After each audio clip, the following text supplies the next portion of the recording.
The legend of Dracula is based on a real historical figure, but it morphed into this legend of a creature, a being, a man who would rise out of his coffin at night in the darkness and go and seek victims and suck their life blood, take everything from them to sustain his own existence. So often when we hear the term vampire, we will think automatically, normally, about Count Dracula or some vampire movie, Buffy the Vampire Slayer or something like that.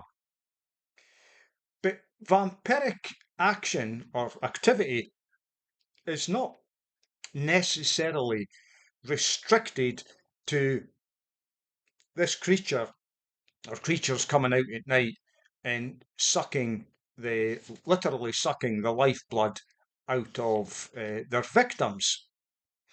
Vampiric activity can take many forms, and it is going on today, and it has been going on since almost the beginning. Welcome to the channel. I trust that God is blessing you mightily, and today is the 13th of January 2026. So, I want to go back to the book of Exodus and show you a story, or bring to you a story about how the life, the blood, the energy was sucked out of a people to the point they couldn't even think for themselves, and they certainly had barely any recreational time to do anything other than work for their taskmasters. Now, of course, it's the story of the Israelites in captivity in Egypt, slaves in Egypt. And it's important to remember they were there 400 years. So they had been born there, they'd lived there all their life, they died, more people were born. All they ever really knew was this pathetic existence. The Pharaoh had changed in the land, and now we have a Pharaoh who is in no way benevolent to the Israelite people. In fact, this Pharaoh was fearful that they would multiply and eventually become too great for the Egyptians, so they decided to put massive burdens on them. Vampiric activity, work them to the bone, suck all their energy out. So at the end of the day, like I said, they could barely think for themselves. They've certainly got no time to sit and plan a better life. They probably didn't even think, possibly, of a better life because this was the life they'd always had. Their life energy was sucked out of them every single day, and they were just so grateful to the taskmasters at the end of the day for their food, for their drink, and for shelter. And this bears out in the Exodus narrative because when they started to complain when they went into the wilderness, they'd been set free by God, they were in the wilderness, and a number of times they says, why, to Moses, why have you brought us out here to die? It's much better to go back in Egypt where we had food, we had drink, we had shelter. You know, that was the life for us. It was a great life. It was a horrible existence, but they had been brainwashed, trained in this way of existence. It's all they knew. And that is so like humanity. They want to go back to something they are familiar with, that they feel comfortable with, even though it is not a good existence. It's pathetic. This is what's happening to us today, right now. But let's go back to the Exodus narrative in Exodus chapter 1, and I just want to read from verse 11, just 2 or 3 verses here. Therefore, they, the Egyptians, set taskmasters over them to afflict them with their burdens. And they built for Pharaoh supply cities Pithom and Ramesses. So they used the Israelites to build these supply cities, their infrastructure. And I can absolutely guarantee you the Israelites would not have benefited from these supply cities in any way, shape, or form whatsoever. They were just used. Their life was sucked out of them to build these great cities for Egypt.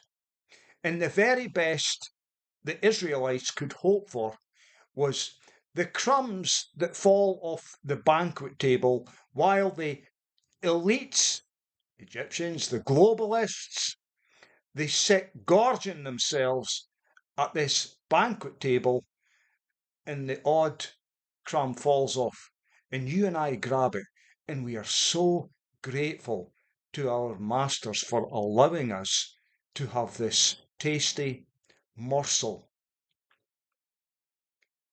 Programming, friends. The world's been programmed for a long time. There's nothing new under the sun. What happened in Egypt is happening again right now, and it's been happening throughout history. To the point, it's almost, we will defend, many people will defend their taskmasters rather than see them for what they truly are, evil people putting huge burdens on you. We're actually grateful for what they're doing for us. And so we will defend them. And I've seen this in action many times when I raise these subjects about what's been happening to us. And anyway, I don't want to get sidetracked too much. So, verse 12. But the more they afflicted them, the more they multiplied and grew, and they were in dread of the children of Israel.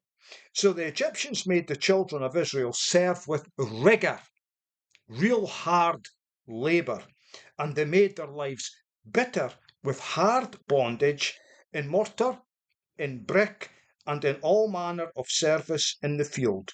All their service in which they made them serve was with rigour, real hard labour.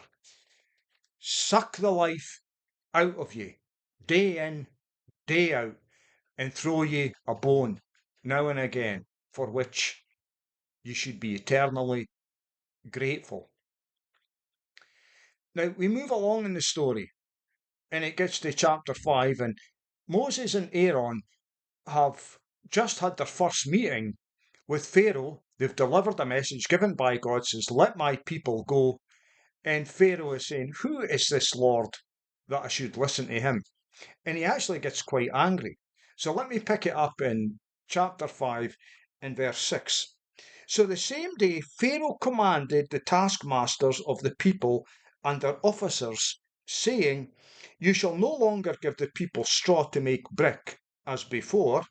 Let them go and gather straw for themselves, and you shall lay on them the quota of bricks which they made before. So now things are even worse. Now it's even a heavier burden for the people to bear. They could barely do what they'd been called, what they'd been basically commanded to do. And now they're expected to do extra, to gather the straw for making bricks themselves because it had been supplied to them. But now they've got to gather it themselves and yet still deliver the same quota of bricks. Now, this made the Israelites very angry with Moses and Aaron. There are parallels to today. Things seem to be getting worse. Heavier burdens, heavier burdens. There are people working behind the scenes, working furiously. We're up against a system that has been embedded for hundreds of years. Such a dark, satanic system. And you can't just bring it down overnight. It takes a long time. And it might appear things are getting worse. But actually, God is working to turn things around. We need to have the proper perspective here. God was working through Moses and Aaron, and eventually all the plagues that he brought in Egypt. It looked terrible. What on earth is going on?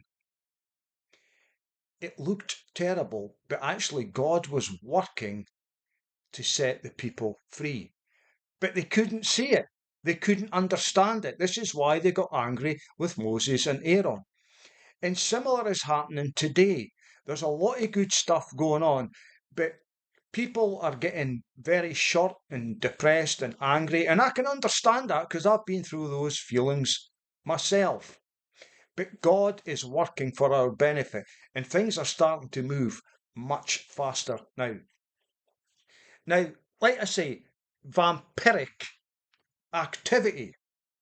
Well, if you move forward to today, we have governments, politicians, lawyers, um, taxes upon everything. You get taxed on your income, and then you're taxed on your food. You're taxed on petrol. You're taxed on a you get land tax, house tax, your property tax, whatever you want to call it, death tax. There's even lately been stories coming out about insurance companies, and I've always kind of wondered about this, but they are basically fraudulent as well. It's another way of taking more off you, heavier and heavier burdens. You've got life insurance, you've got health insurance, you've got car insurance.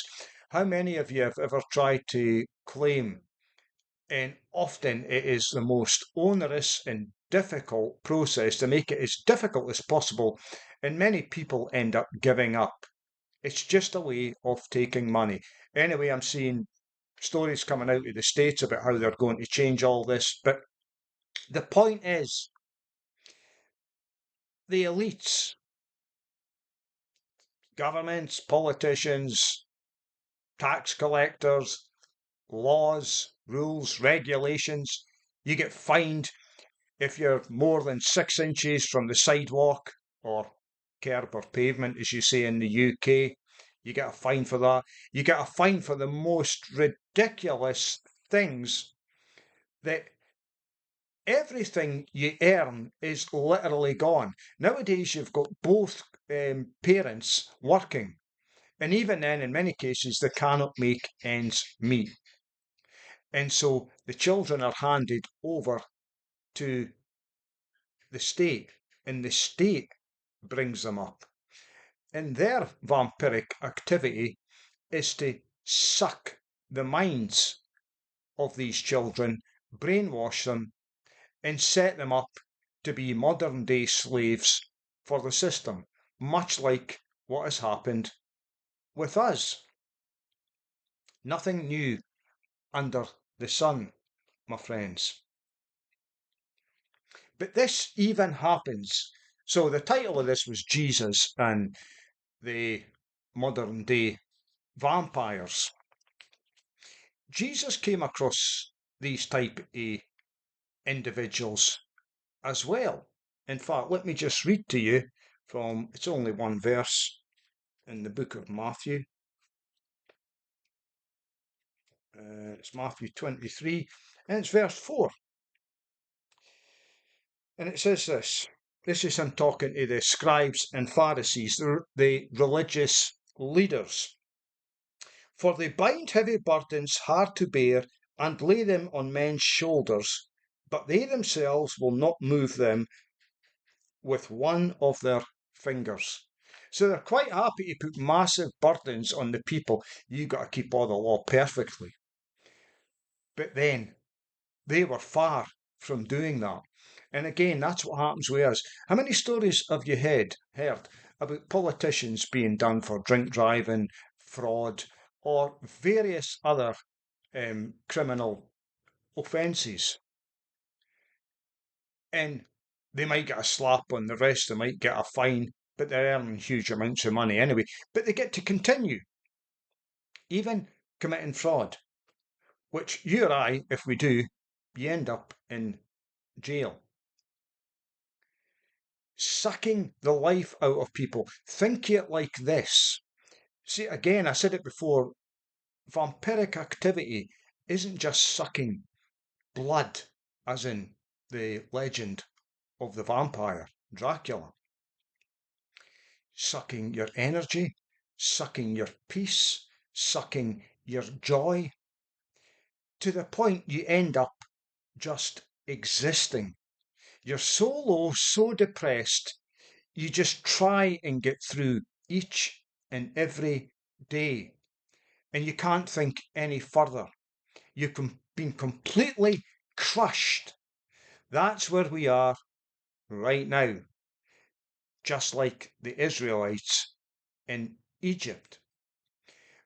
But the really good news is God is changing things rapidly in this world, whether you see it or not. And I see a lot of huge signs which tells me this is turning around and God is setting us free once more. He is intervening on behalf of his people. We are being set free. Governments are going to topple. We've already seen things happen. You saw what happened in Venezuela. Some people got really upset about that. But the fact is, those people were being set free from tyrannical rulers who were sucking everything off the people. They were living like kings, and the people were in abject poverty with very little hope of any decent future. But now they have got a future.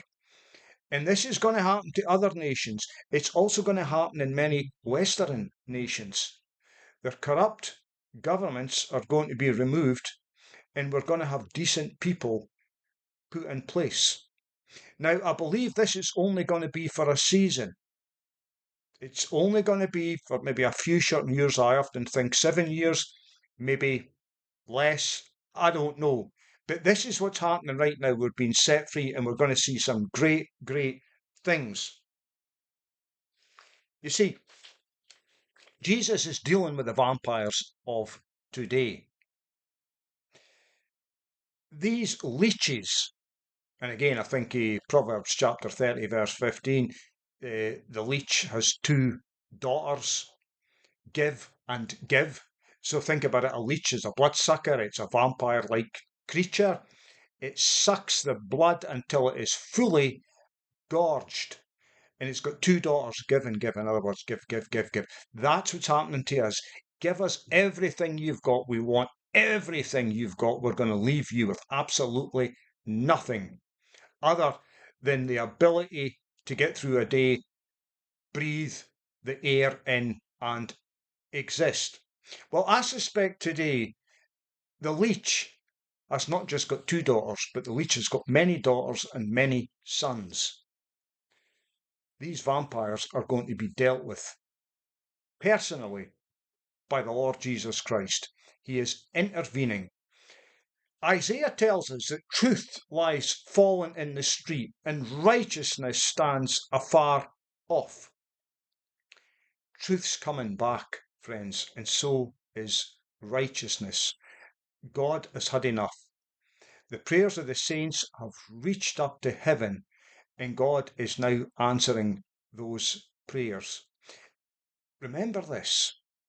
If the Son sets you free, you are free indeed. And he is truly going to set us free. Venezuela was just the beginning. You're hearing rumbles now from Iran, Cuba, Mexico, and other nations. The people of these nations are going to be set free.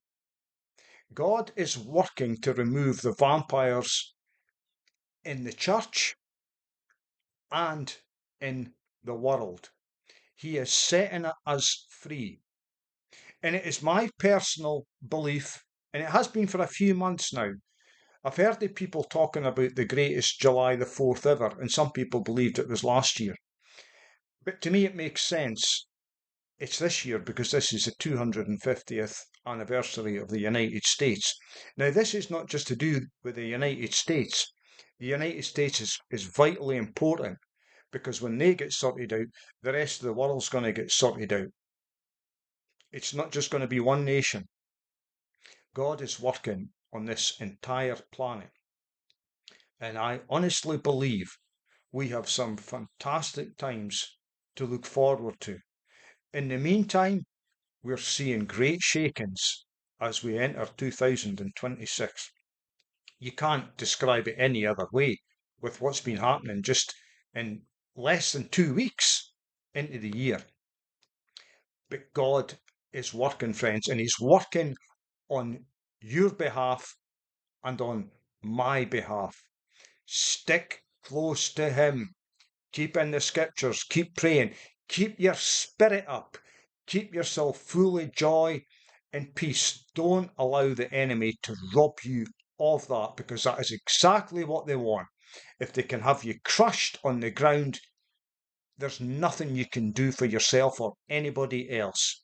But once you see beyond the veil, that's when you see the truth, and you're able to help yourself and help others. So I hope this encourages you. God bless, and I will catch you next time. Bye bye for now.